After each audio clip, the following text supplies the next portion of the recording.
गायत्री के पावन मंत्र के साथ मैं अपनी बात को आरंभ करना चाहता हूँ। माँ गायत्री का ये पावन मंत्र, पवित्र मंत्र, पुनीत मंत्र हमें हमारे अंतराल के अंदर स्थित, अंतर मन के अंदर स्थित, अंतरंग के अंदर स्थित उस परमात्म चेतना से जोड़ने का माध्यम बनता है, जो अकेला यदि जाग जाता है तो पूरे ब्रह्मांड को हिला देने की शक्ति उसके अंदर सुरक्षित है। और वो संभावना साकार हो पाती है यदि ये आत्मा परिष्कार के, परिवर्धन के, परिशोधन के, परिवर्तन के पथ से गुजर पाती है। हमारे मन के ऊपर, चित्त के ऊपर, आत्मा के ऊपर जन्म जन्मांतरों के जो छाए हुए कुसंस्कार हैं, बुरी आदतें हैं, कुकर्म हैं, उनके जो कषाय कलमश हैं, उनकी जो कष्ट कठिनाइयाँ हैं, उनकी जो पाप परेशानियाँ हैं, उन सब से मुक्त होने के बाद ये जो अंगारा है उस आग में बदल पाता है, जो पूरे विश्व को प्रकाश दे पाने की स्थिति में आ पाता है। और उस यात्रा से गुजरने का जो पथ है वही नवरात्रि साधना का पथ है। गायत्री मंत्र का उद्देश्य एक ही है कि हमारे चित्त के ऊपर, मन के ऊपर, आत्मा के ऊपर जो आवरण चढ़ गए हैं, जिन परतों के अंदर ये मनुष्य का व्यक्तित्व दबा हुआ है, उनको धीरे धीरे करके इस तरह से हटाया जा सके कि उसके अंदर का प्रकाश, उसके अंदर की पवित्रता, उसके अंदर की शांति, उसके अंदर की सुगंध बाहर को निकल सके। इंसान के अंदर देवत्व की जो संभावना है, मनुष्य के अंदर भगवान बनने की जो संभावना है, आत्मा के अंदर परमात्मा से मिलने की जो संभावना है, उसको साकार करने का पथ गायत्री का ये मंत्र प्रकाशित करता है। पर संभव तभी हो पाता है जब आत्मा परिशोधन के उस मार्ग से गुजरती है। धातुएं खदान के अंदर होती हैं पर खोदने पर मिल पाती हैं। धरती के अंदर अन्न होता है पर जोतने पर मिल पाता है। वृक्ष के ऊपर फल लगते हैं पर तोड़ने पर मिल पाते हैं। दूध के अंदर घी होता है पर मथने पर मिल पाता है। वैसे ही इंसान के अंदर भगवान है पर जगाने पर मिल पाता है। और वो जो जगाने की यात्रा है वही नवरात्रि साधना की यात्रा है। एक बड़ी प्यारी कथा आती है। एक राजा थे और उनको अपने वैभव पर, अपनी संपत्ति पर, अपनी संपदा पर, अपने पद पर, अपनी सामर्थ्य पर बहुत ज़्यादा अहंकार हो गया। लगा कि उन्हीं के पास सब कुछ है। उनके गुरु को लगा कि इनको मार्ग दिखाने की आवश्यकता है। उनने उनसे पूछा कि बेटा, जो तेरे पास है उसकी कीमत क्या है? बोले, आप गरीब ब्राह्मण हैं, आपको क्या पता। बोले, इसकी जो कीमत है वो आप बता नहीं सकते। बहुत अहंकार में भर करके उनने उत्तर दिया। कुल गुरु को हंसी आई। उनने एक लीला रची। जैसे ही कुछ दिनों के बाद आखेट के लिए राजा गए, वैसे ही मार्ग भटक गए। और भटकते भटकते ऐसा कुछ घटा कि वो बार बार उसी मार्ग पर, उसी जगह पर घूम घूम कर आ जाते थे। कितना भी प्रयत्न करते थे पर रास्ता मिलता नहीं था, मार्ग सुझाई नहीं पड़ता था। बहुत भटकने के बाद उनको बार बार उसी स्थान पर आना पड़ता था। 4-5 दिन गुजर गए, अन्न मिला नहीं, जल मिला नहीं, भूखे प्यासे बेहाल बदहाल भटक रहे थे। इतनी देर में एक साधु दिखाई पड़े। वो जो साधु थे वो उनके गुरु ही थे, भेष बदल करके आए थे। उनके हाथ में एक लोटा पानी था। राजा गिड़गिड़ाते हुए उनके पास पहुंचे, मुझे पानी दे दीजिए। वो जो साधु थे वो बोले, इस पानी के लिए क्या देने को तैयार हो? राजा बोले, सारा राजपाट ले लीजिए, जितना कुछ मेरे पास है वो सब ले लीजिए, बस एक लोटा पानी दे दीजिए। वो जो गुरु थे साधु के भेष में बोले, राजा समझ में आया, तेरे सारे राजपाट की कीमत एक लोटे पानी से भर करके नहीं है। इतने में ही जीवन से मिट जाता है। जो जीवन की सबसे बड़ी कीमत है वो बाहर नहीं, मनुष्य के भीतर है। क्या पाऊं? राजा ने उनसे पूछा। तो उनके गुरु बोले, उसको प्राप्त कर जो तेरे भीतर है, जो मूल्य का है, जिसकी कीमत है, जो तेरे व्यक्तित्व का जागरण करता है। उनके मुंह से एक श्लोक निकला, न चौरहार्यम न राजहार्यम न भात्य भाज्यम न च भारकारे। वो है जिसको चोर चुरा नहीं सकता है। वो है जिसको राजा हथिया नहीं सकता है। वो है जिसको भाइयों के बीच में जायदाद की तरह से बांटा नहीं जा सकता है। और वो है जिसको कंधे पर उठाया नहीं जा सकता है। व्यय कृते वर्धनमेव नित्यम विद्या धनम सर्वधनम प्रधानम। जितना बांटते हैं उतना बढ़ता चला जाता है। वो जो आत्मविद्या है, अध्यात्म विद्या है, ब्रह्म विद्या है, आत्मज्ञान है, तो उसको प्राप्त कर। राजा की समझ में आया कि प्राप्त करने योग्य जो है वो हमारे भीतर है। नवरात्रि की साधना यही इशारा करती है कि बाहर की ओर न भटका जाए, उधर उतरा जाए जहां उतरने पर व्यक्ति शांति को, समुन्नति को, संतोष को प्राप्त करता है। और उधर ले जाने की जो यात्रा है वो नवरात्रि साधना की यात्रा है। स्थिर चित्त, शांत मन के साथ उस शक्ति का आवाहन हम लोग करते हैं जो हमें आत्मविद्या की ओर, आत्मज्ञान की ओर, आत्मानंद की ओर, आत्म प्रतिष्ठा की ओर, आत्म साक्षात्कार की ओर लेकर के जाती हैं। माँ गायत्री का पावन मंत्र साथ साथ ओम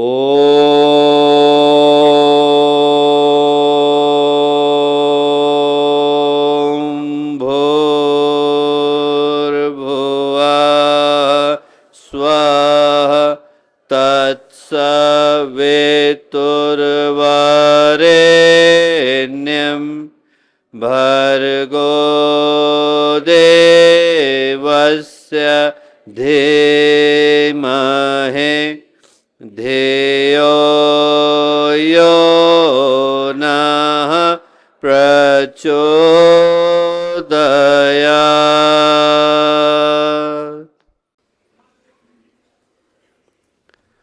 परम पूज्य गुरुदेव परवंदनीय माता जी के दिव्य संरक्षण में आज का ये अत्यंत ही पावन दिन, अलौकिक समय, नवरात्रि की ये पावन बेला, शांति कुंज की तपस्थली, पूज्य गुरुदेव का वंदनीय माता जी का सिद्ध क्षेत्र, इस शुभ अवसर पर यहाँ भारत ही नहीं बल्कि देश एवं विदेश से आए गायत्री परिवार के सभी साधकगण, प्यारे भाइयों बहनों और प्यारे मित्रों, आज नवरात्रि के इस पावन समय में, पुनीत बेला में मिल पाने का यह अवसर और सुयोग हम लोगों को मिला है।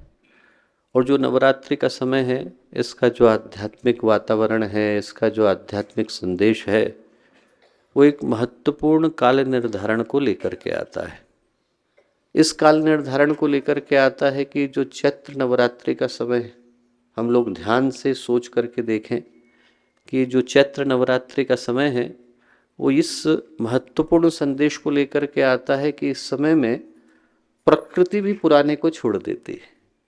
जो चला आ रहा संवत्सर था वो पुराना हो जाता है और वो नए को, नूतन को धारण करती है।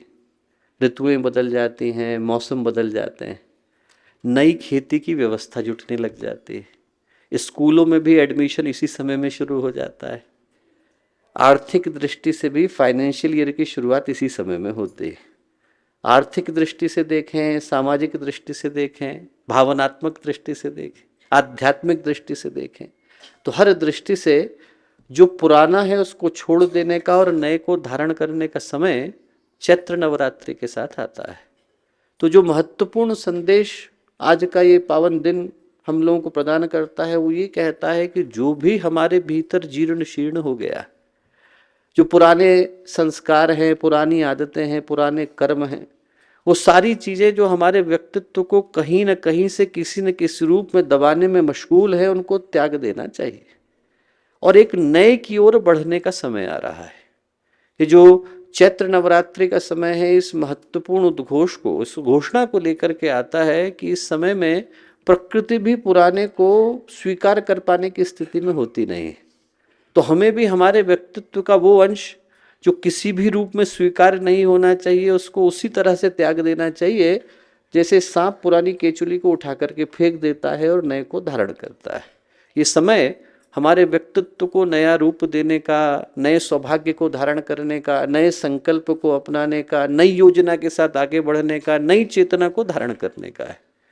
और इस समय में जब वैश्विक दृष्टि से भी ये संवत्सर बड़ी ही कठिन विषम परिस्थितियों के मध्य में आया है, तो सबसे पहले तो हर व्यक्ति के लिए यही प्रार्थना हृदय से निकलती है, चाहे वो अपने हों, पराये हों, मित्र हों, शत्रु हों, दोस्त हों, दुश्मन हों, गायत्री परिवार के हों या विश्व परिवार के हों, हर व्यक्ति के लिए प्रार्थना हम लोग यही करते हैं कि हर व्यक्ति का जीवन सुखी रहे, सुरक्षित रहे, निरापद रहे, निष्कंटक रहे, उनके शरीर से रोग दूर रहे। जो लोग भी कष्ट को लेकर के आए हैं उनका कष्ट यहीं छूट जाए, वो लोग यहाँ से खुशियाँ लेकर के जाए, शरीर के रोग चले जाए, मन के कष्ट चले जाए, हर व्यक्ति के मन का कष्ट जाए, आदमी चेहरे पे खुशियाँ लेके जाए, अंदर का आनंद लेके जाए, उनके आँख के आंसू यहीं छूट जाए, उनके दिल का भारीपन यहीं छूट जाए। आदमी यहाँ से जाए तो खुशियाँ लेके जाए, नए सौभाग्य को, नए सुख को, चेहरे पर स्मित को, मन में प्रसन्नता को, जीवन में आनंद को, अंदर से प्रफुल्लता को लेकर के जाए। यही प्रार्थना हम लोग करेंगे कि जिन जिन रिश्तों से प्रेम विदा हो गया हो वहाँ का प्रेम लौटे, जिन जिन आंगनों से खुशियाँ चली गई हो वहाँ की खुशियाँ लौटे, जिन जिन जगहों से स्नेह, विश्वास, अपनापन, आत्मीयता विदा हो गई हो वहाँ पर वो लौटे। ये समय हर दृष्टि से नए नूतन को धारण करने का है, और व्यक्ति जीवन में नूतन धारण तभी कर पाता है जब वो पुराने को त्यागने की स्थिति में होता है। यदि हमने पिछले को पकड़ा हुआ है तो नए को धारण कर पाने की स्थिति में हम कभी आ नहीं पाते हैं। इसलिए आज जब हम लोग यहाँ से उठें तो हर उस चीज को त्याग करके उठें जो हमारे जीवन में, व्यक्तित्व में, मन में, रिश्तों में अपनाने योग्य नहीं, छोड़ दिया जाए उनको। और जब यहाँ से उठें तो ये सोच करके उठें कि इस समय में प्रकृति ने भी नया संवत्सर धारण कर लिया है, तो हम लोगों को भी नई चेतना को धारण करने की आवश्यकता है। ये वो पवित्र समय है चैत्र नवरात्रि का, जब ब्रह्मा जी ने पूरी सृष्टि की रचना करी। जगत ब्रह्मा चैत्र मासे ससृजः प्रथमे हवे, पहले क्षण का निर्माण कहते हैं कि ब्रह्मा जी ने इसी क्षण में किया। और ये जो चिंतन है ये कपोल कल्पना नहीं है, इसके पीछे बड़ा गहन वैज्ञानिक चिंतन समाहित, बहुत ही गहन। आप ये सोचिए कि आइंस्टाइन को तो 20वीं सदी लगी इस सत्य पर पहुंचने में कि जो स्पेस और टाइम है वो वॉर्प्ड है, एक ही चीज है जिनके दो हिस्से हैं। जबकि हमारे यहाँ आप इतना 5000 वर्ष पुराना वेदों का यदि आप काल गणना का समय उठा करके देखें तो हमने समय की सबसे छोटी इकाई किसको पुकारा? परमाणु को पुकारा। जो स्पेस था वही टाइम का पैमाना था। एक परमाणु काल की सबसे छोटी इकाई है। 2 मिल गए अणु बन गए, 3 अणु मिले त्रसरेणु बन गया, 3 त्रसरेणु मिले त्रुटि बन गई, त्रुटि से लव बना, लव से मध्य बना, मध्य से निमिष बना, निमिष से प्रहर बना, प्रहर से मुहूर्त बने, मुहूर्त से दिन और रात बने। इस तरह से पूरे जीवन की शुरुआत हो गई। इसीलिए जो चैत्र नवरात्रि का समय है वो हर दृष्टि से महत्वपूर्ण संदेश को लेकर के आता है। ब्रह्मा जी ने सृष्टि रची, भगवान राम ने राज्याभिषेक कराया, युधिष्ठिर ने राज्याभिषेक के लिए लिया, विक्रमादित्य ने विक्रम संवत के लिए लिया। तो ये जो समय है वो इस भाव को लेकर के आया, इस पुकार को लेकर के आया कि आज जब हम लोग शांति कुंज के इस पवित्र स्थल के अंदर विद्यमान हैं तो यहाँ से उठें तो मन में उन सारी चीज़ों को त्याग करके उठें जो हमारे व्यक्तित्व को कहीं ना कहीं किसी न किसी रूप में बोझिल बनाते हैं। हमारे जीवन में साधना का प्रभाव तभी आ पाता है जब व्यक्ति पुराने को, और खासकर उस पुराने को जो हमारे व्यक्तित्व को जीर्ण शीर्ण करता है, उसको बोझिल बनाता है, उसको किसी न किसी रूप में भार से भारी करता है, उसको त्याग कर, यहीं छोड़कर नए को अपना करके हम लोग उठते हैं। आप ये सोच करके देखिए कि यदि मैं अपने हाथ को यूं उठा लूं, 1 मिनट के लिए उठाऊं तो बहुत दिक्कत की बात नहीं, 1 घंटे के लिए उठाना पड़े तो ये भारी लगने लगेगा। और यदि जीवन भर ऐसे ही उठा करके रखूंगा तो किसी को ये हाथ काटना पड़ेगा। कोई आपको कुछ कह करके जाता है, उसको हम 1 मिनट में भूल जाते हैं तो भूल गए, जो आया था वो चला गया। 1 घंटे के लिए यदि मैं उसी बात को सोचता हूं तो मेरे मन में वो धीरे धीरे करके घाव बनाने लगता है। जिंदगी भर सोचता हूं तो नासूर बन जाता है। वो जो नासूर हैं, जो हमारी जिंदगी को, हमारी खुशियों का हरण करके बैठे हैं, उनको यहीं त्याग देने का समय आ गया है। यहाँ व्यक्ति उन सबको त्याग दे जो हमारे जीवन की, हमारे व्यक्तित्व की, हमारे रिश्तों की, हमारे घर की, हमारे परिवार की खुशियों को ग्रहण लगा करके बैठे हैं। उनको त्याग कर आदमी नए को अपना करके यहाँ से उठे। ये नवरात्रि साधना का पहला और महत्वपूर्ण संदेश आता है। और वो संदेश इस भाव के साथ आता है कि हमारे जीवन में नवरात्रि साधना सौभाग्य को प्राप्त कर पाती है यदि हम लोग समय के मूल्य को और महत्व को समझ पाते हैं। बिना समय के महत्व को जाने कार्य वही होता है, प्रयत्न वही होता है, परिश्रम वही होता है, पुरुषार्थ वही होता है, पर उसका प्रभाव तब आ पाता है जब आप उसे सही समय पर सही चीज के साथ करते हैं। बीज वही है, किसी के पास बहुत अच्छा खेत हो, बहुत अच्छा ट्रैक्टर हो, उसके पास बहुत अच्छे किसान हो, काम करने वाले बहुत अच्छे हों, और बीज उसने अमेरिका से मंगाए हो, पर यदि रबी के समय में खरीफ की बो करके आएगा तो होएगा क्या? नहीं होएगा। आपको उसके लिए सही समय की आवश्यकता होती है। जिंदगी में चीजें फलवती हो पाती हैं यदि वो सही समय पर सही योजना के साथ करी जाती हैं। भगवान राम की कथा आती है कि भगवान राम जो थे रावण को मारने के लिए गए तो पहले अगस्त ऋषि के पास जाकर के भगवान राम ने उसकी कुंडली दिखाई तो अगस्त ऋषि जबकि नाना थे, उनने देख करके बोला कि इसके ऊपर 3 महीने के बाद आप हमला करना। 3 महीने के बाद रावण का मार्केश लगने वाला है। भगवान लक्ष्मण को गुस्सा आ गया, उन्होंने कहा भगवान है, यदि ये मुहूर्त देख करके हमला करेंगे तो भगवान होने का क्या मतलब है? बोले इनका जब मन करेगा तब हमला करेंगे, भगवान जब करे तब काल को उनके अनुसार चलना चाहिए। तो भगवान राम ने बड़ा प्यारा उत्तर दिया। भगवान राम ने कहा कि नहीं लक्ष्मण, जो महर्षि कह रहे हैं वो सही कह रहे हैं। क्यों? बोले पुरुषार्थ समय देख करके किया जाता है। बोले दरवाजा यदि बंद हो और दरवाजा खुला हो तो दोनों ही स्थिति में तुम अंदर प्रवेश कर सकते हो। दरवाजा खुला होगा तो जल्दी घुस जाओगे, बंद होगा तो लात मारनी पड़ेगी, दरवाजा खुल जाएगा पर पैर पर चोट आए बगैर रहेगी नहीं। तो बोले यदि पुरुषार्थ जो है वो समय देख करके किया जाता है तो ज़्यादा प्रभावी हो जाता है। और जो नवरात्रि का समय है वो यही याद दिलाता आता है कि इस समय में जो साधनात्मक पुरुषार्थ किया जाता है उसका प्रभाव ज़्यादा आता है, क्योंकि इस समय में प्रकृति ने अपने दरवाजे खोल दिए हैं। हम लोग यदि प्रवेश करने की कोशिश करें तो बड़ी सहजता के साथ अंदर प्रवेश करते चले जाते हैं। आदमी पहाड़ी से नीचे की ओर उतर रहा हो तो ढलान पे कितनी तेजी आ जाती।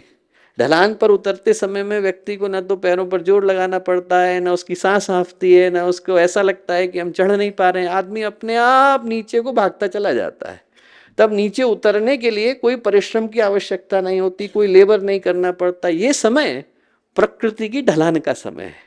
इस समय में जब हम लोग नीचे की तरफ जाते हैं, नीचे उतरना चाहें तो बहुत तेजी से अपने गंतव्य को प्राप्त कर सकते हैं, क्योंकि हमारे कदमों के अंदर सहजता के साथ गति आ जाती है। जो नवरात्रि का समय है वो हर व्यक्ति के साधनात्मक पुरुषार्थ के अंदर गति को प्रदान करने का समय है। और आप सोच के देखिए कि यदि कोई पहाड़ी से नीचे उतर रहा हो तो नीचे उतरते समय में उसको किस चीज की आवश्यकता होती है? हमारा बच्चा जा रहा हो तो हम उसे क्या कहते हैं? ढलान की तरफ भगा चला जा रहा हो तो हम क्या बोलेंगे? अरे थोड़ा हाथ पकड़ कर चल, यही तो बोलते हैं। अरे भागना मत, यही हाथ पकड़ करके चल। बस यही गुरु हमसे कहते हैं कि जब नवरात्रि का साधना का समय आता है तो ढलान ज़्यादा है। ऐसे में व्यक्ति कहीं भागते हुए नीचे की तरफ को गिर न जाए, इसलिए गुरुदेव क्या कहते हैं कि जब नीचे उतरने का समय आए तो हाथ पकड़ करके चलना। उस समय में कहीं गुरुदेव का हाथ छोड़ नहीं देना। वो समय जो है हमारा गुरुदेव को अपना हाथ थमाने का समय है। जो आज का नवरात्रि साधना का समय है वो ये याद दिलाता आता है कि ये समय आध्यात्मिक दृष्टि से बहुत मूल्य का है। जो लोग सूक्ष्म को देख पाने की स्थिति में होते हैं वो जानते हैं कि इस समय में ग्रहों की गति, नक्षत्रों की गति, जो सूक्ष्म की ऊर्जाएं हैं उनकी गति, जो ब्रह्मांडीय संकल्प है उनकी गति इतनी तीव्र हो जाती है कि उस समय में जो संकल्प लिया जाता है वो निश्चित रूप से प्रभावी होता है। पर उस समय में हमारे को हमारे कदमों की गति में और भगवान के और गुरुदेव के साथ के प्रति अपने विश्वास में, दोनों में सामंजस्य बिठाने की आवश्यकता होती है। जो पहला चिंतन हम लोग धारण करें वो ये धारण करें कि नवरात्रि साधना का समय हमारे साधनात्मक पुरुषार्थ को गति देने का समय है। और ऐसे समय में 2 चीज़ें अनिवार्य हो जाती हैं। व्यक्ति अपना हाथ गुरुदेव के हाथों में दे पाने की स्थिति में हो, क्योंकि दिया उसके हाथ में जाता है जो आपके हाथ को संभाल पाने की स्थिति में हो। हर व्यक्ति गुरुदेव बन नहीं पाता। हर व्यक्ति के पास इतनी योग्यता नहीं कि वो गुरुदेव की तरह से, अभी हम लोग सुन ही रहे थे, स्वयं भगवान हमारे गुरु परम सौभाग्य हमारा है। ऐसे गुरु धरती पर कभी कभी आते हैं कि जिनके पास अब अपने हाथों को निश्चिंतता के साथ सौंप सकें कि अब हमें कोई चिंता की बात नहीं, कोई परेशानी की बात नहीं। उनके हाथ में हमने अपना हाथ दे दिया है तो हमें निश्चिंत हो जाने की आवश्यकता है कि वो जहां ले जा रहे हैं, जिधर ले जा रहे हैं, जिस योजना के साथ ले जा रहे हैं, वो सही ही ले जा रहे हैं। ये जो विश्वास है वो व्यक्ति के पास तभी ही आ पाता है जब उसको ये पता हो कि जिस शक्ति के हाथों में अपने हाथों को हमने सौंपा है वो शक्ति इस धरती की शक्ति नहीं है, वो शक्ति ब्रह्मांड की सबसे बड़ी शक्ति है। गुरुदेव की तरह की जो शक्तियां हैं, चेतना है, विभूतियां हैं, महापुरुष हैं, महामानव हैं, वो धरती पर कभी कभी आते हैं, रोज रोज वो आते नहीं। वो आते तभी हैं जब वो बुलाए जाते हैं, और रोज रोज वो बुलाए जाते नहीं। वो बुलाए तभी जाते हैं जब धरती संकट में होती है, जब प्रकृति कराती है, जब मानवता कष्ट से गुजरती है, तब वो ऐसी तपस्वी आत्माओं को पुकारती है कि हे गुरुदेव, हे माता जी, आप आइए और धरती का उद्धार करके जाइए। और ऐसे समयों में हम जैसे अनगढ़ों को ये सौभाग्य मिल पाता है कि हम लोग गुरुदेव के हाथ में अपने हाथ को सौंप सके।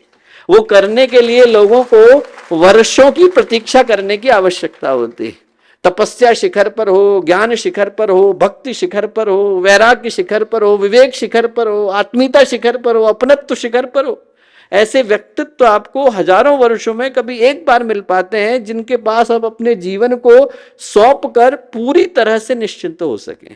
आदमी के जीवन में विश्वास आ जाए, चेतना में विश्वास आ जाए कि हमने सही व्यक्ति के हाथों में अपने हाथों को सौंपा है। हम लोग छोटे थे, 87-88 की घटना होगी। पूज्य गुरुदेव से एक आए मिलने के लिए पूर्वांचल के कार्यकर्ता थे, और उनका मन था गुरुदेव की उसी समय में जो है लेखमाला समाप्त हुई थी, हमारी वसीयत और विरासत लगभग अंत की तरफ थी। तो जो गुरुदेव की हिमालय यात्राओं का वर्णन था उसको पढ़कर उनके मन में भाव हुआ कि एक बार मैं भी हिमालय होकर के आता हूँ, क्या पता मुझे भी वहाँ कोई ऋषि के या भगवान के दर्शन हो जाएं, ऐसा उनको मन में था। तो गुरुदेव से पूछने के लिए आए। गुरुदेव ने कहा चला जा बेटा, तेरा मन है तो चला जा, कोई दिक्कत की बात नहीं। गए, ऊपर गए तो गंगोत्री के आगे तूफान सा आ गया, रास्ता भटक गए। अब भटकते भटकते क्या हुआ कि उनको कहीं मन में लग रहा था भगवान के दर्शन हो जाएं, ऐसा ऐसा सोच रहे थे। इतनी देर में दूर से उनको गुफा दिखाई पड़ी, गुफा के अंदर कहीं दीपक जल रहा था, वहां पहुंच गए। और वहां पर पहुंचे तो देखा कि अंदर तो एक ऋषि की तरह के व्यक्तित्व तो बैठे, एक शिष्य भी बैठा हुआ है। उनके तो रोए रोए खड़े हो गए, उनको लगा कि जो मैं मन में सोच रहा था वो तो साकार घट रहा है। उनने पैर छुए, पैर छू के शांत वहां बैठ गए। कुछ मिनट गुजरे तो उनके जो ऋषि सामने बैठे थे उनसे क्या बोले, बोले बेटा इस युग के भगवान के पास से आ रहा है और पत्थरों में भगवान ढूंढता खुद रहा है, यहाँ क्या मिलने वाला है, भगवान को छोड़ करके यहाँ क्यों आया है। वो क्षण था, वापस को लौटे, हृदय की भावना बदल गई। यहाँ पर पुराने कार्यकर्ता आते थे, मेरे ख्याल से मामा जी जानते होंगे, डीआईजी थे चतुर्वेदी जी, पुराने अपने कार्यकर्ता थे। वो तंत्र विद्या के उपासक थे, तो उस समय के बड़े प्रसिद्ध तांत्रिक हुए भूतनाथ जी, उनसे दीक्षा लेना चाहते थे। उनने कहा कि आपके गुरु हम नहीं हैं, आपके गुरु आपको खुद बुलाएंगे। भटकते भटकते एक दिन यहाँ आ गए, शांति कुंज। शांति कुंज आए तो गुरुदेव के पास गए, तो गुरुदेव ने, उनने सोचा कि हमको शांति कुंज में रुकने को कहेंगे। गुरुदेव ने कहा नहीं बेटा, यहाँ जगह नहीं है, जबकि पूरा शांति कुंज खाली था। अब उनको लगा कि ऐसा कैसे, इतना, और हम तो सुन के आए थे कि गुरुदेव सबको रोक लेते हैं, और ऐसा कैसे हुआ, गुरुदेव ने हमें भी भेज दिया। वो भटकते घूमे, यहाँ से गए तो एक दूसरे आश्रम में गए, पहले काली कमली वाले बाबा जो थे ऋषिकेश में, उनके यहाँ गए। वहाँ गए तो वहाँ पर जो बैठे थे संत, वो उनसे बोले अरे भगवान ने तुम्हें यहाँ भेज दिया। बोले यहाँ पर क्यों आए हो, हरिद्वार जाओ। अब फिर हरिद्वार को आए, हरिद्वार में गए तो पावन धाम है, वहाँ गए। पावन धाम के जो स्वामी जी थे उनके यहाँ जा कर के रुके, तो उन्होंने कहा बेटा जिनके पास से तुम आ रहे हो वो सामान्य व्यक्ति नहीं है, पूरा ब्रह्मांड उनकी मुट्ठी के अंदर है, जरा जोर से दबा देंगे तो ब्रह्मांड नष्ट हो जाएगा। वहां से गए, तीसरे स्वामी जी के पास गए, 3 दिन तक तो भटकते रहे। जहां गए वहां पर व्यक्ति ने मिलने के साथ पहली बात यही कही कि अरे तुम जिनके पास आ गए हो वो तुम्हारे जीवन को, व्यक्तित्व को बदल देने की सामर्थ्य रखते हैं। 3 दिन के बाद भटक करके यहाँ आए तो शांति कुंज एकदम भरा हुआ था। यहाँ पर 15-20 हजार लोग आए हुए थे। गुरुदेव ने कहा चिंता मत कर, तेरे लिए कमरा रखा हुआ है। कमरा रखा हुआ था, आके बैठ गए। उनकी कुछ समझ में नहीं आया। जब सुबह वो ध्यान के लिए बैठे, उनको कुछ समझ में नहीं आया कि घटा क्या। सुबह ध्यान के लिए बैठे तो उनको ध्यान में उनके गुरु दिखाई पड़े। बोले बेटा तुझे समझ में आया? नहीं समझ में आया गुरुदेव। बोले अरे तू जिनके पास आ गया है वो गुरु नहीं है, भगवान है। बोले तू भगवान के पास आ गया है। और बोले इसलिए तुझे सब जगह पर गुरुदेव ने भेजा कि तू हर जगह पर जाकर अपने मन की जो शंका है पहले उसका निराकरण कर ले कि मुझे किसके पास बुलाया गया है। बोले जब तू सब जगह से भटक करके यहाँ पर आएगा तब तुझे पता चल पाएगा कि जिनके पास तू पहुँच गया है वही तेरे गुरु है और वही तेरे भगवान है। हम लोग सौभाग्यशाली हैं जो बिना भटके पहुँच गए हैं। हमारे को तो गुरुदेव ने यूं ही उंगली पकड़ करके बुला लिया है। हमारे यहाँ द्विवेदी महाराज जी हैं जोन में, उनकी जब पहली बार यात्रा हुई तो आ रहे थे तो रेल की वो जो होती है खिड़की खोलते समय में खिड़की जो है बहुत तेजी से उंगली पे आकर के दीदी के मामी जी के हाथ पे गिर गई। अब इतनी जोर से गिरी ऐसा लगा कि कट जाएगा और तब भी एक क्षण को दर्द नहीं हुआ, एकदम ठीक, कुछ नहीं, थोड़ा बहुत मलहम लगाया, आ गए। यहाँ पहुँचे, वंदनिया माता जी के पास पहुँचे। पहुँचते से ही माता जी बोले कि हाथ में चोट तो नहीं लगी? तो उन्होंने कहा कि कौन सी माता जी? अरे वही जो तेरे को ट्रेन की पटरी में वहाँ ट्रेन की खिड़की में गिर गई थी। बोले वो तो तेरे को ज़्यादा चोट तो नहीं लगी? अब ऐसे जब गुरु के पास आप आकर के खड़े होते हैं, जो आपके जीवन की सारी चीज़ों को जानते हैं, जो स्वयं भगवान हैं, आपके जीवन के हर कर्म संस्कार से उनका परिचय है, उनको पता है कि हमको जाना कहाँ है। तो ऐसे गुरु के पास आने के बाद एक ही सौभाग्य शेष रह जाता है कि हम लोग अपनी पात्रता को परिभाषित कर सके, ये बता सकें कि जिस गुरु ने हमें अपनाया उस गुरु के योग्य उत्तराधिकारी हम हैं। वो तो भगवान है, इसमें कोई शंका नहीं, पर हम भगवान के शिष्य बनने लायक स्थिति में आ सकें, इस परिभाषा को साकार करने के लिए नवरात्रि साधना आती है। याद दिलाने के लिए आती है कि जिनसे हम मिले वो तपस्या की दृष्टि से शिखर पर, ज्ञान की दृष्टि से शिखर पर, भावना की दृष्टि से शिखर पर, हर दृष्टि से शिखर पर विद्यमान थे। हम लोग को एक छोटी घटना याद आती है। एक बहुत प्रसिद्ध काशी के विद्वान वो गुरुदेव के पास आए, अथर्ववेद का एक सूक्त था उसको लेकर के गुरुदेव के सामने उन्होंने रखा। उन्होंने कहा कि गुरुदेव ये मंत्र है, इसका अर्थ मैं नहीं समझ पा रहा हूं। उनने बोलना शुरू करा, तीसरे शब्द पर नहीं पहुंचे होंगे, गुरुदेव ने कहा रुक जा बेटा। 12-14 मिनट तक गुरुदेव एकदम बिना रुके संस्कृत में बोलते रहे, नॉन स्टॉप, अहर्निश अनवरत बोलते गए। बोले सिर्फ शुरू के 3 जो शब्द हैं वो वेदों के अंदर रह गए हैं, अंत के 4 हैं, बीच का लोप हो गया है, इसको कहीं पर लिखना चाहे तो लिख ले। बीच का जो पूरा 1.5 पेज का मंत्र था वो गुरुदेव ने यूं ही बोल दिया। बोले अंतरिक्ष के अंदर सुरक्षित है, कभी तेरा मन करे, तेरे मन में जिज्ञासा हो तो मेरे पास आ जाना। इसीलिए गुरुदेव ने जब वसीयत और विरासत में लिखा कि हमारी गणना इस युग के सबसे बड़े मंत्र विज्ञान के वैज्ञानिकों में की जा सकती है, तो अतिशयोक्ति नहीं लिखा। ऐसी कोई चीज नहीं जिसके विषय में गुरुदेव को पता नहीं। और ये जो नवरात्रि साधना का अवसर आता है वो यही याद दिलाने के लिए आता है कि जिस स्तर के गुरु हैं उस स्तर के शिष्य बनना अनिवार्य हो जाता है। गुरुदेव ने 86-87 में एक गोष्ठी ली थी, तो गोष्ठी में गुरुदेव क्या बोले? बोले ऐसा था बेटा कि एक शेर था और शेर के यहाँ क्या हुआ, बकरी पैदा हो गई। तो अब शेर जो है मुंह छुपाए घूमे कि देखो हमारे यहाँ तो बकरी पैदा हो गई, और बकरी मुंह छुपाए घूमे कि कैसे बताए कि हमारे पिताजी तो शेर हैं। बोले बेटा मैं तो शेर हूं, तुम लोग हमारे बच्चे बकरी मत बनना। तो हमारी जिम्मेवारी क्या हो जाती है? हमारी जिम्मेवारी हो जाती है कि यदि हम लोग शेर के उत्तराधिकारी हैं तो शेर के बराबर पात्रता को अपने अंदर विकसित करें, लोगों को बता सकें कि हमारे गुरु शेर थे और हमारे अंदर भी वही वो शेर का खून छोड़ करके गए।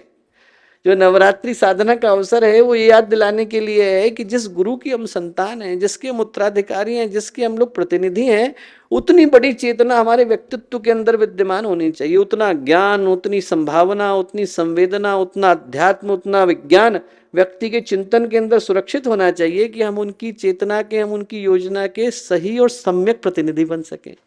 जो पात्रता है उसका अर्थ इतना ही। पात्रता का अर्थ है कि जिस काम को करने की अपेक्षा की गई है उसकी योग्यता व्यक्ति के अंदर विकसित हो सके। आप एक छोटी सी जॉब के लिए अप्लाई करते हैं, एक छोटी सी यदि यूनिवर्सिटी की प्रोफेसर की भी जॉब होती है तो व्यक्ति को उसके लिए अर्हता तो अपनी बतानी पड़ती है, एलिजिबिलिटी तो तय करनी पड़ती है। एक छोटे से नर्सरी के क्लास में एडमिशन नहीं होता यदि व्यक्ति की आप उसके अंदर एलिजिबिलिटी तय नहीं कर पाए। आपको एक जॉब चाहिए तो जॉब के लिए आपको क्वालिफिकेशन चाहिए, एक्सपीरियंस चाहिए, नॉलेज चाहिए, अनुभव चाहिए, स्किल चाहिए।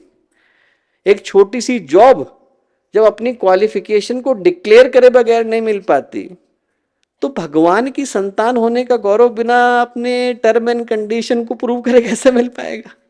जो पात्रता है वो तो बतानी अनिवार्य हो जाती है। जिसको हम संसार में योग्यता कह करके पुकारते हैं उसी को हम लोग अध्यात्म में पात्रता कह करके पुकारते हैं। जिस चीज को दिया जा रहा है उसको प्राप्त करने की, उसको स्वीकार करने की, उसको अपना पाने की, उसके आत्मसात करने की ताकत व्यक्ति के व्यक्तित्व के अंदर आ सके, इतनी ही योग्यता नवरात्रि की साधना हर व्यक्ति के अंदर विकसित करने की प्रार्थना करती है। और जब हम लोग पात्रता के लिए जाते हैं तो किस चीज की आवश्यकता हो जाती है? पहली चीज की आवश्यकता हो जाती है दोस्तों कि व्यक्ति के पास भगवान के प्रति, गुरु के प्रति ऐसा अटूट भरोसा हो जिसको दुनिया की कोई ताकत हिला पाने की स्थिति में ना हो। आंधी आए, तूफान आए, परेशानी आ जाए, दुनिया के सारे झंझट, दुनिया की सारी तकलीफें आ जाएं, पर वो सब एक तरफ को खड़े हो जाएं और हमारे अंदर के विश्वास को हिला पाने की स्थिति में नहीं हो। इतनी शक्ति, इतनी सामर्थ्य व्यक्ति के व्यक्तित्व के अंदर होने की आवश्यकता है। उसके अंदर ये भाव आ जाए कि यदि हमारे साथ भगवान खड़े, हमने अपनी उंगली उनको समा रखी है, तो हमें टेंशन की आवश्यकता क्या है। आप सोच करके देखिए, आप अंधेरी रास्ते में जाते हो, राहों में जाते हो, कहीं पर दूर एक छोटा सा बल्ब जलता दिख जाता है तो व्यक्ति का मन कितना निश्चिंत हो जाता है। हम लोग जा रहे हो सुनसान राहों में और हमारे दो दोस्त आकर के खड़े हो जाएं तो आदमी एकदम सुनिश्चित हो जाता है। बच्चा जा रहा हो, उसके मम्मी पापा आकर के उंगली पकड़ लें तो एकदम बच्चे के अंदर निडरता आ जाती है, तुरंत उसके कदमों के अंदर जोश आ जाता है, मन के अंदर विश्वास आ जाता है। तो हमने तो अपनी उंगली गुरुदेव को थमा रखी है, फिर हमें किस तरह के भय की आवश्यकता है? व्यक्ति के अंदर इतना विश्वास तो होना चाहिए। यदि हमने थमाई है तो जब तक हम नहीं छोड़ेंगे तब तो गुरुदेव क्यों छोड़ने वाले? हमारे को इतना विश्वास तो होना चाहिए कि यदि हमने गुरुदेव को, भगवान को अपना हाथ थमा दिया है तो फिर अब उनके ऊपर छोड़कर व्यक्ति को निश्चिंत हो जाना चाहिए। जैसे बच्चा है, उसने सौंप दिया। और रामकृष्ण परमहंस कहा करते थे, दुनिया में दो तरह के भक्त होते हैं। एक वो जो बंदर के बच्चे की तरह से होते हैं, माँ को छोड़ते नहीं। दूसरे बिल्ली के बच्चे की तरह से होते हैं, म्याऊं म्याऊं करते हैं तो कहीं पर भी माँ होती है दौड़ करके आ जाती है। बोले या तो छोड़ो मत, या फिर अपनी आवाज को इतना बुलंद करो कि माँ को तुम्हें ढूंढने के लिए आना पड़े। या तो ये है कि उंगली को छोड़ना नहीं, पकड़ लिया, दे दिया तो अब दूसरी चीज की परवाह नहीं। या फिर हमारी आवाज के अंदर इतना दम होना चाहिए कि हम भगवान को बुला पाने की स्थिति में आ जाएं। तो जो पहली चीज है वो ये कि हमारे अंदर भगवान के प्रति अहर्निश, अटूट, अडिग भरोसा आ सके। जो नवरात्रि साधना है वो फलीभूत हो पाती है, शतगुणित हो पाती है यदि हमारा गुरुदेव के प्रति, भगवान के प्रति भरोसा जो है अकाट्य। आप सोच करके देखिए, वो आपके फोन में 5G आता है कि नहीं, 3G आता है कि नहीं, 2G आएगा तो इंटरनेट कितने धीरे धीरे चलता है, 5G आता है तो कितनी तेजी से चलता है। यदि आप वाईफाई के ठीक बगल में जाकर के बैठे हैं तो आपका इंटरनेट कितना तेज हो जाता है। बस इतनी सी तो बात है। हमारे को यदि अपने अंदर भगवान का इंटरनेट चलाना है तो अपने को वाईफाई के ठीक पास ले जाकर के बिठाना पड़ेगा। अंदर जो है व्यक्ति के पास भरोसा एकदम अकाट्य होना चाहिए कि अरे जो गुरुदेव ने कहा, भगवान ने कहा, इसके अलावा और कुछ होने वाला नहीं है, इसके अलावा और कुछ हो सकता नहीं। हम लोग को याद है 87 की घटना थी। गुरुदेव ने सुबह सुबह गोष्ठी बुलाई गोष्ठी में जाते हैं तो शुरू शुरू में क्या होता है, लोग बैठ रहे होते हैं, बातचीत हो रही होती है, कैसा चल रहा है सब पूछा जाता है ना। लोग बैठे नहीं थे, गुरुदेव ने बोलना शुरू कर दिया, आज के दिन बेटा हमारा जो जहाज है वो युग निर्माण की यात्रा पर निकल गया है। अब इसको इसके गंतव्य पर पहुंचने से कोई रोक नहीं सकता है। आंधी आएंगी, तूफान आएंगी, जहाज जोर जोर से हिचकोले खाएगा, तुम लोग पैर जमा करके रखना, जो ज्यादा हिलेगा उसको रोक पाने की स्थिति में मैं नहीं हूं। और फिर क्या बोले, चाहे कुछ भी हो जाए पैर जमा करके रखना, मैं सब ठीक कर दूंगा। कितना भी जहाज हिले, पहुंचना इसको वही है जहां पर पहुंचने के लिए गुरुदेव ने इसको छोड़ा है। जो जानते हैं वो इस बात को जानते हैं कि आप इस योजना का बाल भी बांका कर नहीं सकते हैं, इसको अपने गंतव्य तक पहुंचना है। पर व्यक्ति को ये सौभाग्य मिला है कि वो उसके अंदर आकर के खड़ा हो जाए। तो जो पहली चीज है, व्यक्ति के मन में अटूट अडिग अविचल भरोसा है, ऐसा जिसको दुनिया की कोई ताकत हिला पाने की स्थिति में ना हो। एक कहानी आती है, एक बड़े प्रसिद्ध भक्त हुए, उनका नाम था सुदर्शन। और सुदर्शन जो थे, उनके पिता जो थे वो अपने अयोध्या के राजा थे, ध्रुव संधि नाम था। 2 पत्नियां थी, मनोरमा और शीलावती। और जो मनोरमा के पुत्र हुए वो तो हुए भक्तराज सुदर्शन, शीलावती के जो पुत्र हुए वो हुए शत्रुजित। अब जब पिता एक दिन आखेट खेलने के लिए गए तो देहावसान हो गया। देहावसान हुआ तो दोनों तरफ के पक्ष में लड़ाई झगड़ा शुरू हो गया, हमारा वाला बच्चा जो है वो राजा बनेगा, हमारा वाला बच्चा राजा बनेगा। तो जो सुदर्शन की माँ थी वो भी भक्त थी, उनने कहा कि ऐसा है, लड़ाई झगड़े में हम लोग नहीं पड़ते, हम लोग जाकर के जंगल में तपस्या करते हैं, छोटे भाई को मिले तो क्या दिक्कत है, वही चलाए। तो विदल्ल नाम के उनके एक मंत्री थे, उनको लेकर के वो जंगल में चली गई, महर्षि भारद्वाज के आश्रम में, यहीं हरिद्वार के पास आकर के तपस्या करने लगी। उधर जो दूसरा भाई था, उसके जो अब नाना हुए, पिता का तो देहावसान हो गया था, माँ के जो पिता वो जो थे वो बड़े लड़ाकी प्रवृत्ति के थे। उनको लगा कि नहीं, दूसरे को तो मार ही देना चाहिए, नहीं तो कल आकर के कहे कि साहब हमारा राज्य तो क्या करें। तो उन्होंने बहुत प्रयत्न किया पर तप क्षेत्र के अंदर प्रवेश नहीं कर पाते थे। अब वो जो छोटा छोटा बच्चा था सुदर्शन, उसके अंदर थी भक्ति प्रबल। जो विदल्ल थे वो नपुंसक थे, उसको संस्कृत में बोलते हैं क्लीव। तो जो मुनि कुमार थे वो बोला करते थे क्लीव क्लीव क्लीव। अब इससे बोला नहीं जाता था क्लीव, तो ये उसके मुंह से निकलता था क्ली क्ली क्ली। एक दिन जगदम्बा आ गई सामने, क्ली मत बोल बेटा, क्लीम बोल।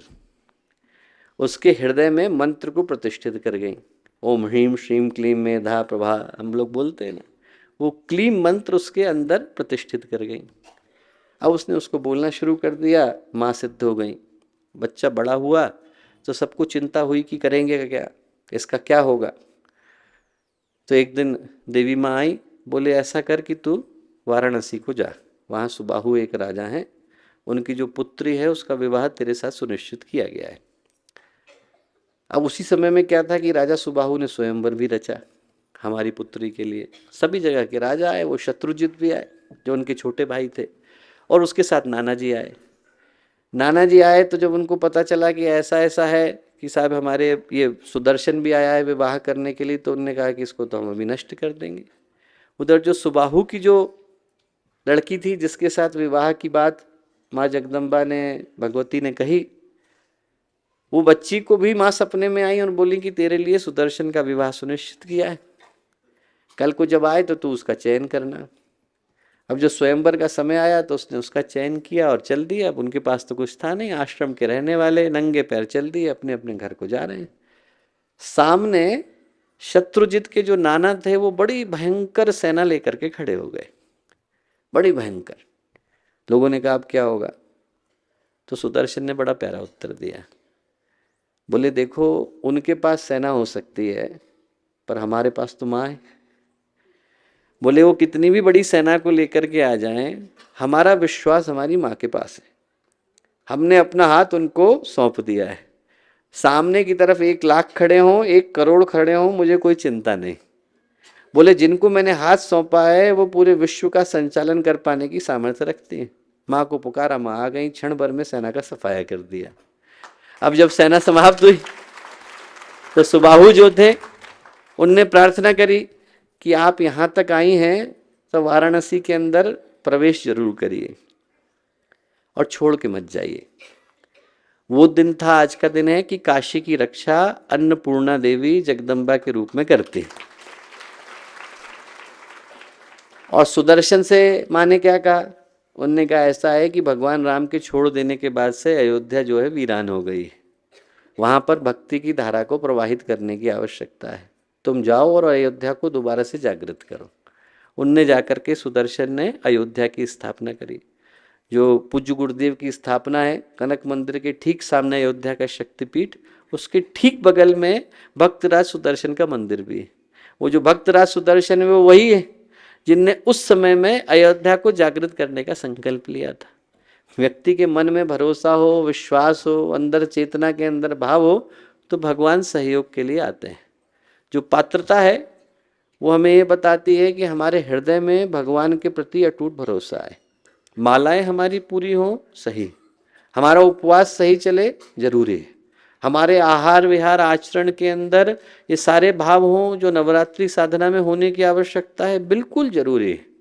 पर उन सब के होने के साथ साथ जिस एक और चीज की आवश्यकता हो जाती है वो ये कि हमारे हृदय का जो विश्वास है और अंदर की जो भावना है और अंदर का जो भरोसा है वो इतना प्रबल हो कि उसको हटा पाने की सामर्थ्य किसी के अंदर नहीं हो। यदि आदमी भरोसे के साथ आगे बढ़ता है तो आप मान करके चलिए कि यदि आप आग के अंदर कूदते हैं तो वो आग बाग में बदल जाती है। यदि आप चिता के ऊपर चढ़ते हैं, आप कांटों की सेज के ऊपर चढ़ते हैं तो मखमली कालीन में बदल जाती है। व्यक्ति का भरोसा होना चाहिए। जो आज का दिन है वो हम लोगों से पुकार पुकार करके एक ही बात कहता है कि यदि किसी की लॉटरी लग गई तो उसको 1 लाख रुपए मिलेंगे, 1 करोड़ मिलेंगे, 1 अरब मिलेंगे, इससे ज्यादा मिल नहीं सकते। हम लोगों की तो जन्म जन्मांतर की लॉटरी लग गई, गुरुदेव मिल गए। और जब जन्म जन्मांतर की लॉटरी लग गई है, आदमी का सौभाग्य खुल गया है, आदमी का जीवन जो है अपनी चेतना के शिखर पर जाकर के विद्यमान हो गया है, तो छोटी चीज मांगने की आवश्यकता नहीं। व्यक्ति ये माने कि हमारी साधना प्रभावी हो, हमारा विश्वास कभी कमजोर न पड़े, हमारे अंदर की श्रद्धा को हम लोग जगाएं, हमारे अंदर के गंदे गुब्बारों को हम लोग मिटाएं, हमारे अंदर की जो अहमन्यता है, अहंकार है, उसको हम लोग गला डालें और इस विश्वास के साथ आगे बढ़ें कि न जाने कितने जन्मों की प्रतीक्षा के बाद ये अवसर आया है। हजारों वर्षों तक लकड़ी प्रतीक्षा करती है तो अंगारा बन पाती है। न जाने कितने वर्षों की प्रतीक्षा होती है तो स्वाति नक्षत्र में पानी की बूंद गिरती है और मोती बन पाती है, बांस बंसलोचन बन पाता है। 1 खरब वर्ष तक कोयला घिसा जाता है तो खीरा बन पाता है। और न जाने हम लोग कितने वर्षों की प्रतीक्षा के बाद इस सौभाग्य को लेके आए हैं कि हम लोग गुरुदेव का अंग बन पाए। तो जो पात्रता है वो यही याद दिलाती है कि हजारों वर्षों की प्रतीक्षा के बाद जो मिला वो क्षण भर की भूल के कारण चला जाता है। व्यक्ति इस सौभाग्य को स्मरण रखे जो गुरुदेव से जुड़ने के नाते हमें मिल पाया। पात्रता प्रभावी हो पाती है यदि व्यक्ति अपनी योग्यता को उस योग्य बना लेता है जिस योग्य गुरु उसको बनाना चाहते हैं। यदि हमारी पात्रता प्रभावी हो गई तो व्यक्ति के अंदर भरोसा आता है, विश्वास आता है, उसके अंदर ये संकल्प आता है कि जिस मार्ग पर हम लोग चल पड़े हैं उस मार्ग से हटा पाने की सामर्थ्य किसी में है नहीं।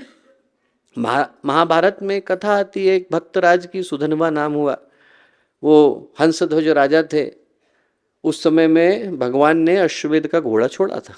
अब वो जो अश्वमेध का घोड़ा था वो जा रहा था हर जगह से। अब हंसध्वज के जो पुत्र थे, 5 ही पुत्र थे, सेना एक भी नहीं थी। और उनके 5 पुत्र थे, सम, सुदर्शन, सुरथ, सुबल और सुधनवा, 5 पुत्र थे और बस इसके अलावा कोई सेना नहीं रखी थी। अब बच्चों ने क्या सोचा कि सामने से तो भगवान आ रहे हैं, अर्जुन चल रहे हैं साथ में और उनके साथ में कृतवर्मा चल रहे हैं, सात्यकी चल रहे हैं। बच्चे अश्वमेध का घोड़ा पकड़ करके ले आए। उन्होंने कहा अरे तुम लोग क्यों लेकर के आ गए? उनने पूछा राजा ने, तुम लोग अश्वमेध का घोड़ा लेकर के आ गए, अब तो लड़ना पड़ेगा। तो बच्चे इतने भगवान के भक्त थे, बोले तो बड़ा अच्छा होगा, इस बहाने भगवान के दर्शन हो जाएंगे। उन्होंने कहा अरे वाह, हम तो इसलिए पकड़ के लाए कि इसी बहाने भगवान कृष्ण के दर्शन में हो जाएंगे, नहीं तो यहाँ क्यों आते हो। अब ये सोच के वो आए तो उनके 2 मंत्री थे, शंख और लिखित। उनने कहा साहब पकड़ करके तो आ गए, अब कल को जब लड़ाई होगी तो इनमें से कोई नहीं पहुंचेगा। तो बोले क्या करा जाए? बोले आप नियम बना दो। नियम क्या बना दो? बोले आप नियम में बना दो कि जो समय पर नहीं पहुंचेगा उसको खौलते तेल के कढ़ाई में उतरना पड़ेगा। ठीक, 4 भाई पहुंच गए, सुधनवा नहीं पहुंचे जो सबसे छोटे थे। क्यों? माँ को प्रणाम करने चले गए थे, लेट हो गए। अब जब पहुंचे वहां तो शंख और लिखित थे। शंख और लिखित जो मंत्री थे उन्होंने कहा कि साहब तेल के कढ़ाई में उतरना पड़ेगा, नियम तो सबके लिए समान है। खौलते तेल के कढ़ाई को जैसे ही गर्म किया गया, सुधनवा ने भगवान कृष्ण का नाम लिया, नीचे को उतर के एकदम सुरक्षित निकल आए। तो जो शंख थे उनको लगा कि इसने जरूर कोई चालबाजी करी। बोले सुधनवा ने जरूर कोई औषधि लगा के आए हैं, इसीलिए जो है इनके ऊपर कोई असर नहीं हो रहा, ये तेल जो है सही नहीं है, क्या किया जाए। उनने नारियल लिया और अंदर डाला कि पता चल जाएगा कि तेल का कड़ाहा सही है कि नहीं। और जैसे ही वो नारियल तेल के कड़ाहे के अंदर गया तो जोर की आवाज के साथ फूटा, और जो एक हिस्सा था वो शंख के सिर में जाके लगा। तब से जो शंख का छेद है वो तब से इसीलिए कहलाता है जो शुरू का शंख। सुधनवा लड़ने के लिए पहुंच गए। अब सुधनवा जब लड़ने के लिए पहुंचे तो सामने अर्जुन खड़े थे। कहते हैं कि सुधनवा ने, छोटा सा बालक था, अर्जुन को अहंकार आ गया। अर्जुन ने कहा अरे भैया तुम लोग घर जाओ, खेलने की उम्र है तुम्हारी, तुम लोग कहाँ लड़ने के लिए आ गए, मेरा नाम अर्जुन है, मैं महाभारत जीत के आ रहा हूं। सुधनवा बोले कि अरे भैया लड़ाई करिए आप। कहते हैं कि इतने तीर चलाए कि 21 दिन तक अर्जुन को उत्तर देने का अवसर नहीं मिला, इतने चलाए। 400 हाथ पीछे तक उनने जो है रथ फेंक दिया। सुधनवा क्या बोले? सुधनवा ये बोले कि ऐसा करिए, आप तो भगवान कृष्ण को याद करिए, उन भगवान कृष्ण को याद करिए जिनने आपको महाभारत में विजय दिलाई थी। याद किया उनने, भगवान आ गए। भगवान आए तो उनको देख करके तुरंत सुधनवा के मन में जोश आ गया। उनने कहा मैं अभी संकल्प लेता हूं कि यदि मैंने 3 बाण के अंदर सुधनवा का सिर नहीं काट दिया तो मैं नरक में जाकर के गिरूं। ये बोलना था कि भगवान बोले कि अर्जुन तुम मुझसे पूछे बगैर प्रतिज्ञा क्यों लेते हो, पिछली बार भी ले ली थी फिर भी मैं दिक्कत में आया। बोले अरे सामने जो सुधनवा है, बोले बहुत बड़ा भक्त है, इसको मैं भी नहीं हरा पाऊंगा। बोले कैसे? बोले अरे परीक्षा लेके देखो। तो उनने पहला लिया, पहले बाण के ऊपर कहते हैं कि उनने गोवर्धन को उठाने का पुण्य भगवान ने उसके ऊपर रखा, गोवर्धन को उठाने का पुण्य रखा। बाण गया, सुधनवा ने प्रणाम किया, भगवान का नाम लिया, बाण वहीं खत्म हो गया। दूसरा छोड़ा तो दूसरे के ऊपर भगवान ने अपना पूरा का पूरा रामावतार का पुण्य रखा। एक भगवान राम के रूप में जितना पुण्य मिला होगा बाण के ऊपर रखा, गया प्रणाम किया, बाण वहीं खत्म हो गया। तीसरा गया, तीसरे पे भगवान ने ब्रह्मा जी को आगे बिठाया, खुद पीछे बैठे, बीच में काल को बिठाया, लेकर के गए, वो बाण भी वहीं समाप्त हो गया। जब बाण समाप्त हुआ तो भगवान ने सुधनवा से प्रार्थना करी कि एक काम कर, मेरे लिए दोनों अपने, यदि अर्जुन नरक में गिरा तो भी कष्ट होगा, तू गया तो भी कष्ट होगा, क्या चाहता है? सुधनवा ने कहा आपके हृदय में निवास चाहता हूं। वो क्षण था भगवान ने सुधनवा को अपने हृदय के अंदर बिठाया। जो उनके हृदय का कमल था वो सुधनवा के नाम से जाना गया। तो जो भगवान पे भरोसा करके चलता है वो रामावतार के पुण्य से भी लड़ पाने की सामर्थ्य अपने अंदर सुरक्षित रखता है। भगवान ब्रह्मा बैठे हैं, काल बैठे हैं, भगवान स्वयं बैठे हैं, बाण के तीनों जगहों पे वही बैठे हैं, उसके बावजूद ताकत इतनी है भगवान के विश्वास में कि उनको हरा पाने की सामर्थ्य उसके अंदर सुरक्षित है। तो जो पात्रता है वो ये बताती है कि व्यक्ति के अंदर इतना विश्वास आए, इतना विश्वास आता है तो हम यदि भगवान के पास जाते हैं तो भगवान को गौरवान्वित करके आते हैं। व्यक्ति पात्र हो जाता है तो उसकी उपस्थिति से मंदिर धन्य हो जाता है। व्यक्ति पात्र बन जाता है तो उसके नाम से गुरु गौरवान्वित महसूस करते हैं। व्यक्ति यदि पात्र बन जाता है और वो यदि गंगा जल के अंदर उतरता है तो फिर गंगा जी को धन्य करके आता है। नहीं तो हम उतरे और हमारा मैल गया कि नहीं गया पर गंगा जी को मैला करके आ जाते हैं। व्यक्ति जो है वो पात्र बन गया तो उसकी उपस्थिति जगह को धन्य करके आती है। कहते हैं कि नामदेव गए और नामदेव जब ओढ़ैया के मंदिर में गए तो उनको देख करके पंडितों ने कहा अरे पीछे की तरफ जाओ, पीछे की तरफ जाओ। जिधर जिधर से नामदेव गए उधर उधर को मूर्ति घूम गई।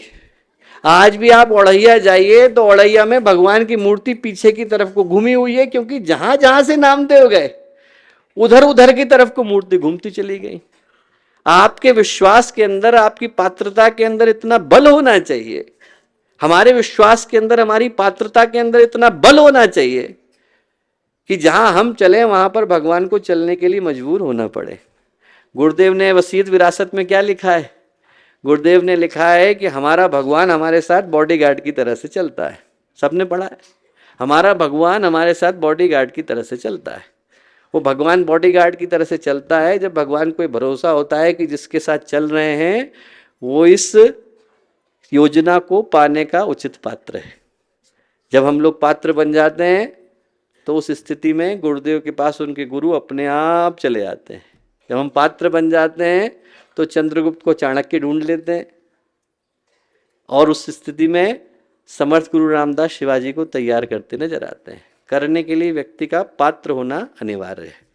आज जो नवरात्रि साधना का अवसर है वो यही याद दिलाता है कि हमारे अंदर की वो पात्रता विकसित हो जो इन साधनाओं से मिलने वाली विभूतियों को, सिद्धियों को व्यक्ति के व्यक्तित्व में गहरे से प्रतिष्ठित करती हैं। ऐसा संभव हो पाए तो हम लोगों का यहाँ इस नवरात्रि साधना का अंश बन पाना, अंग बन पाना निश्चित रूप से हम लोगों को कृतार्थ करके जाएगा। पूज्य गुरुदेव की तपस्थली में हम लोग उपस्थित हैं, यहाँ से इसी भाव को, चेतना को लेकर के जाएं। सभी लोगों को बहुत सारी शुभकामनाएं, मंगल कामनाएं।